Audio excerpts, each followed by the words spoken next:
Oi?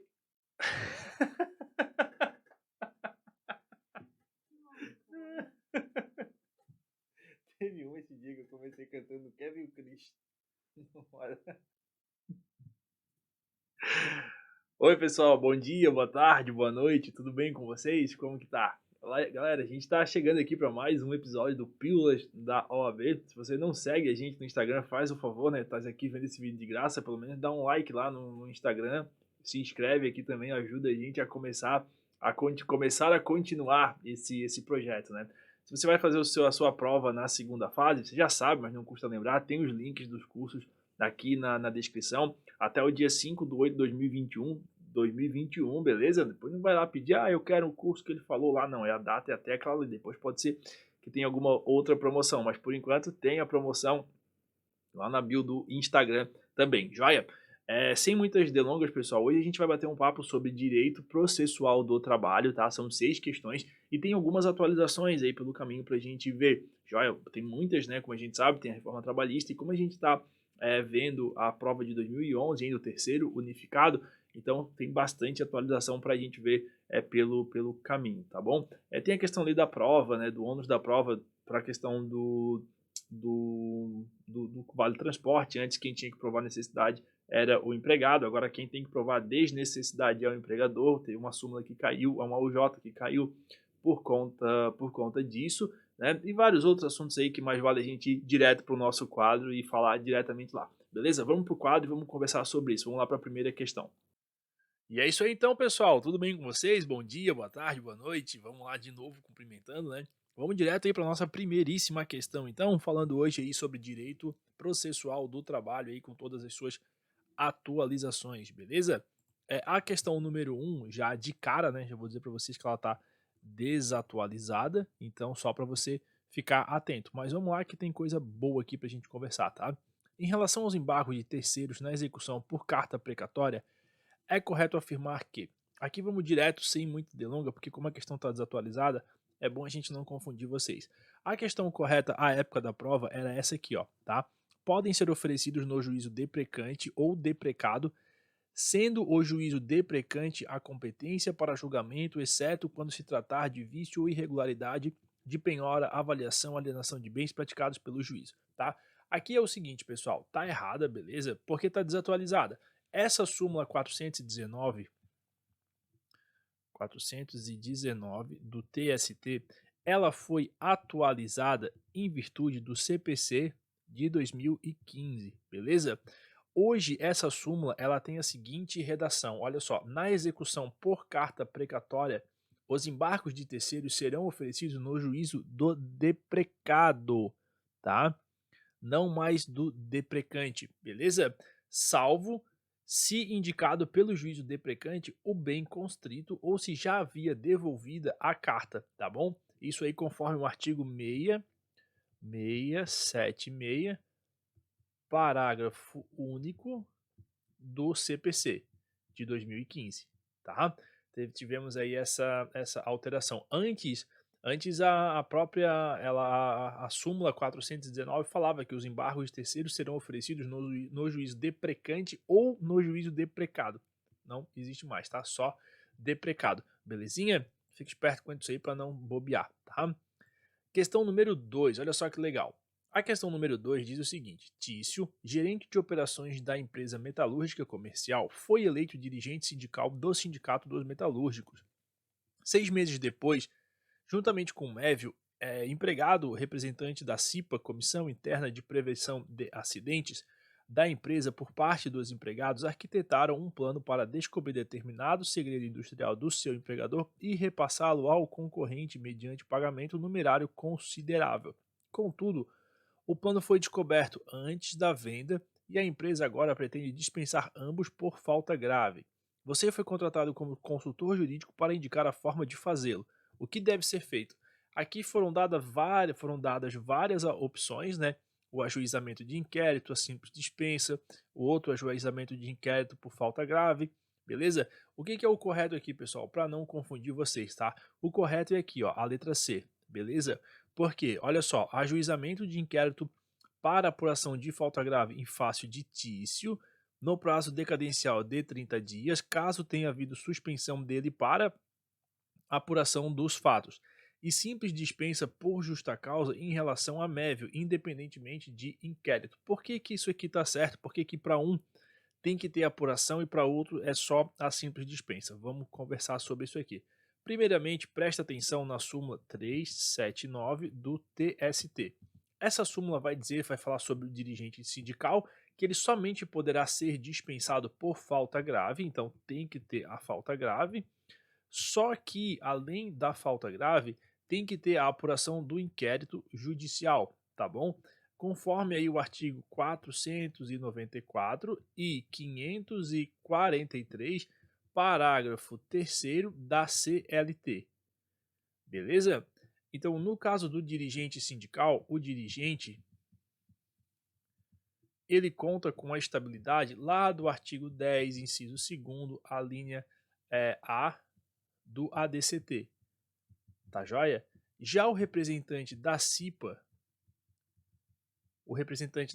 ele tem a garantia de emprego.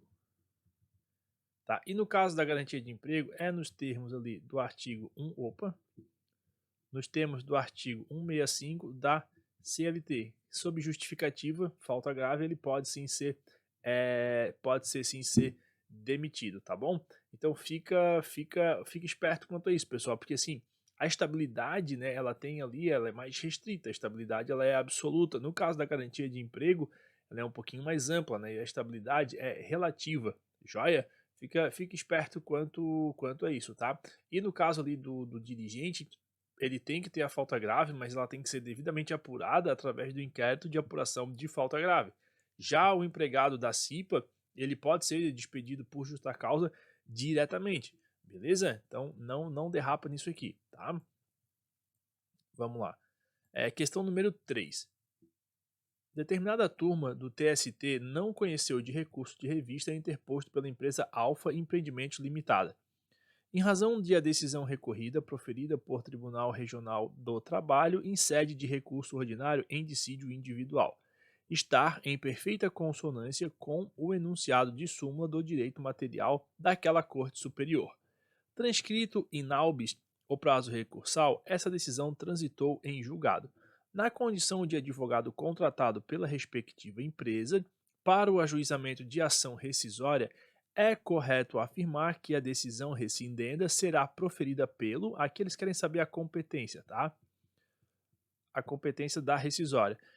Pessoal, aqui tem o seguinte, né? Como foi aqui direto do TST que deu essa decisão, então a gente já aborta isso tudo aqui, né? Não vai ser um tribunal inferior a julgar uma rescisória, né, com base numa decisão do TST. Então a gente fica entre essas duas questões aqui, tá? A correta é a letra D. Por quê? A lei número 7, olha só, aqui diz a letra B, primeiramente, né? O tribunal é competente, então, o Tribunal Superior do Trabalho, que não conheceu do recurso de revista, tendo competência originária uma das turmas do próprio TST. Aqui está errada por quê? Porque nós temos a lei número 7.701, lá no artigo 3º, beleza? Inciso 1º, que vai dizer ali, compete à seção de dissídios individuais julgar originariamente, e aí vem a linha A, as ações rescisórias propostas contra decisões das turmas do TST e suas próprias, inclusive anteriores à especialização em sessões. Por isso que a nossa querida letra D, ela está correta, beleza? Além disso, né, além da letra D, por essa fundamentação que a gente leu aqui, ainda temos lei não, né? Temos a súmula 192, lá no seu item 3º, que vai dizer que o acordo rescindendo do TST que não conhece de recurso de embargos ou de revista, analisando a arguição de violação de dispositivo de lei material ou decidido em consonância com súmula de direito material ou com interativa, notória e atual jurisprudência do direito material da seção de dissídios individuais, examina o mérito da causa, cabendo a ação rescisória de competência do Tribunal Superior do Trabalho. Beleza? Legal, né? Vamos lá então. Olha só, agora a nossa questão número 4. A questão número 4 diz assim, ó, o sindicato representante de determinada categoria profissional ajuizou ação civil pública em face de construtora Beta, postulando sua condenação na obrigação de se abster de coagir seus empregados a deixarem de se filiar ao respectivo ente sindical. A pretensão foi julgada procedente, tendo transitado em julgado a decisão condenatória. Diante dessa situação hipotética, assinale a alternativa correta. Vamos lá, olha só. A letra A diz o seguinte, ó, seria obrigatória a intervenção do Ministério Público do Trabalho como fiscal da lei nesse processo?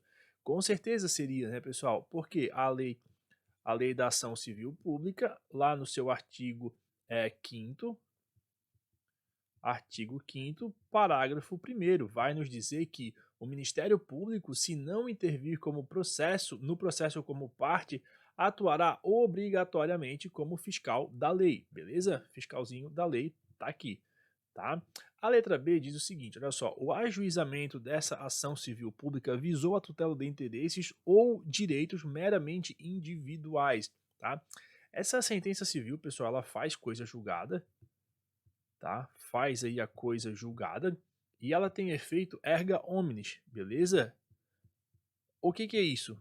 Ela tem efeito, ela é oponível contra todos, nos limites da competência territorial do órgão prolator, exceto se o pedido for julgado improcedente por insuficiência de provas, hipótese em que qualquer legitimado poderá intentar outra ação com idêntico fundamento, valendo-se aí de prova nova, beleza?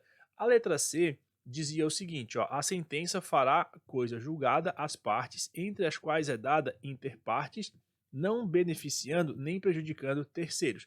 Essa aqui está errada por quê? Porque a ação civil pública ela não se presta a tutelar, interesses meramente individuais, apenas difusos, tá? Difusos, coletivos e individuais homogêneos, tá? Individuais homogêneos, beleza? Joia. Aí com isso a gente tem o que? O artigo 81 do CDC, tá? Dá uma olhadinha lá que é muito bacana os incisos. Os incisos do artigo CDC 1, 2 e 3 vão dizer, né, que os interesses ou direitos difusos, assim entendidos para efeito desse código, os transindividuais de natureza indivisível, de que sejam titulares pessoas indeterminadas e ligadas por circunstâncias de fato, beleza? Legal, né? A letra D diz o seguinte, olha só, a competência funcional para o julgamento dessa ação civil pública é do TRT, que tenha jurisdição no local onde se situa a sede da empresa. Aqui também está errada, né? Também está errada porque a competência é da vara do trabalho do local do dano, nos termos do artigo 2º, da lei 7347 de 85, beleza? E aí é complementado também, né? Vale a pena você anotar a OJ 130 da SDI 2 do TST, que trata do dano local, regional e supra-regional ou nacional. Assim, o entendimento do TST pode ser resumido da seguinte maneira: o dano local, da vara do trabalho do local do dano, e o dano regional, qualquer vara do trabalho das localidades atingidas, e o dano supra-regional nacional, qualquer das varas do trabalho das sedes do TRT, beleza? Então, vamos lá. Isso aqui só para dar o crédito, tá? Bruno Kipler, no livro OAB esquematizado. Beleza? Essa aqui, tá? Essa aqui a gente justificou agora, a letra D. Belezinha? Show de bola. Questão número 5, pessoal. Vamos lá. Contratado para trabalhar no município de Boa Fé pela empresa X, Marcos Silva, residente no município de última instância, estava obrigado a utilizar 2 linhas de ônibus para ir e voltar do trabalho para casa, ao custo de R$ 16 por dia. Em virtude dos gastos com as passagens, Marcos requereu ao seu empregador que lhe fornecesse um vale-transporte, ao que lhe foi dito que seria providenciado. Passados 8 meses, Marcos foi dispensado sem justa causa, recebendo as verbas rescisórias sem qualquer menção ao vale-transporte. Inconformado, Marcos ajuizou ação trabalhista, pleiteando o pagamento do Vale Transporte, pois nunca recebeu essa prestação. Em contestação, o empregador alegou que Marcos nunca fez o requerimento nesse sentido, apesar de morador de outro município da região metropolitana. Em face dessa situação concreta, assinale a alternativa correta relativa à distribuição do ônus da prova. Essa questão aqui, pessoal, ela teve atualização também, tá? Então vamos direto aqui para nossa atualização aqui para não confundir vocês, beleza? Antes era correto aqui o seguinte, a OJ 215. Essa OJ dizia que é do empregado o ônus de comprovar que satisfaz os requisitos indispensáveis à obtenção do Vale Transporte. Só que isso aqui não existe mais, tá? Porque agora a gente tem a súmula 460 do TST. Essa súmula vai nos dizer que, ainda assim, né, sobre o Vale Transporte e o ônus da prova é do empregador, o ônus de comprovar que o empregado não satisfaz os requisitos indispensáveis para a concessão do Vale Transporte e não pretenda fazer uso do benefício, tá bom? Fica esperto quanto a isso. Aí tivemos essa atualização, é o empregador que tem que comprovar que o empregado não tem direito ali, não satisfaz a necessidade do Vale Transporte. Joia? E para a gente matar esse assunto, vem aqui a questão número 6. Olha só, segundo o texto da Consolidação das Leis do Trabalho, é correto afirmar que a lei de execução fiscal, eles querem saber se é fonte subsidiária, se é ou se não é. Aqui, pessoal, a resposta correta é a letra A, beleza? A lei de execução fiscal é fonte subsidiária para a aplicação das normas da execução trabalhista, beleza? Porque as leis, né, de execução fiscal sim são de aplicação subsidiária, conforme lá o artigo 889 da CLT, tá? Então, portanto, na execução do processo do trabalho, a gente vai aplicar os artigos 876 e seguintes aí da CLT, né? E aí subsidiariamente aí sim se aplica a lei de execução fiscal, que é a lei 8830 de 80, e aí por fim, se não der liga, né, se faltar ainda, aí vem para o CPC, tá bom? Beleza? Então, galera, era isso que a gente tinha para hoje. Agradecemos aí o bate-papo e vamos aí para o nosso recadinho final, beleza? Até logo! É isso aí, pessoal. Então, terminamos aqui mais uma aula de Direito Processual Penal. Penal não, Trabalho Penal. Direito Processual do Trabalho, beleza? Não vamos ficar louco aqui. Então, a gente viu aí as atualizações, né, de súmulas que mudaram com o advento do CPC 2015, OJs que deixaram de existir a mudança do ônus da prova, entre outras questões que a gente viu ali no meio, que são até meio clássicas as questões, mas é bom a gente ficar sempre atento, tá joia? Então a gente encerra por aqui esse episódio, agradece a audiência e se fala aí mais pra frente, beleza? Até mais, tchau, tchau.